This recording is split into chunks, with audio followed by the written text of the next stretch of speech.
একটা সশস্ত্র যুদ্ধের মধ্য দিয়ে আমরা দেশটা স্বাধীন। ঢাকা দক্ষিণ সিটি কর্পোরেশনের প্রশাসক মোহাম্মদ আব্দুস সালাম বলেছেন, সশস্ত্র যুদ্ধ ও সম্মিলিত আত্মত্যাগের মধ্য দিয়েই বাংলাদেশের স্বাধীনতা অর্জিত হয়েছে। বাংলাদেশের যুদ্ধটা যারা মনে করে এমনি এমনি হয়েছে, এমনি এমনি হয়। বৃহস্পতিবার 26শে মার্চ মতিঝিল টি&টি ক্লাব এলাকায় 1971 সালের 25শে মার্চে শহীদ পুলিশ সদস্যদের কবর জিয়ারত শেষে তিনি একথা বলেন। বসুন্ধরা, উত্তরা, বনশ্রী, কুড়িল ও বাড্ডা সহ রাজধানীর বিভিন্ন স্থানে অভিজাত ও অত্যাধুনিক মানের ফ্ল্যাট কেনার এক নির্ভরযোগ্য প্রতিষ্ঠান প্লেজেন্ট প্রপার্টিজ লিমিটেড। তাই আপনার স্বপ্নের আবাসনের জন্য আজই যোগাযোগ করুন। Pleasant properties limited, where destiny matches eventually.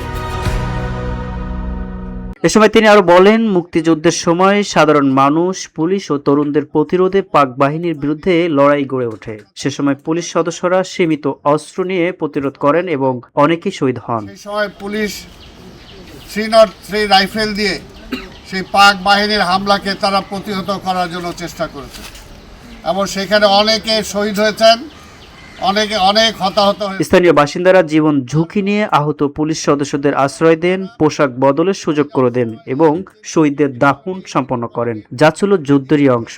তিনি শহীদ পুলিশ সদস্যদের প্রতি শ্রদ্ধা জানিয়ে বলেন, স্বাধীনতার 50 বছরের বেশি সময় পার হলেও মুক্তিযুদ্ধের স্বপ্ন এখনো পুরোপুরি বাস্তবায়িত হয়নি। স্বাধীনতার 50 বছরও আমরা বিউটি বাংলা নিউজ ডেস্ক। এখনো সেই স্বাধীনতার যে স্বপ্ন, সেই স্বপ্ন কিন্তু আমরা বাস্তবায়ন করতে পারি নাই।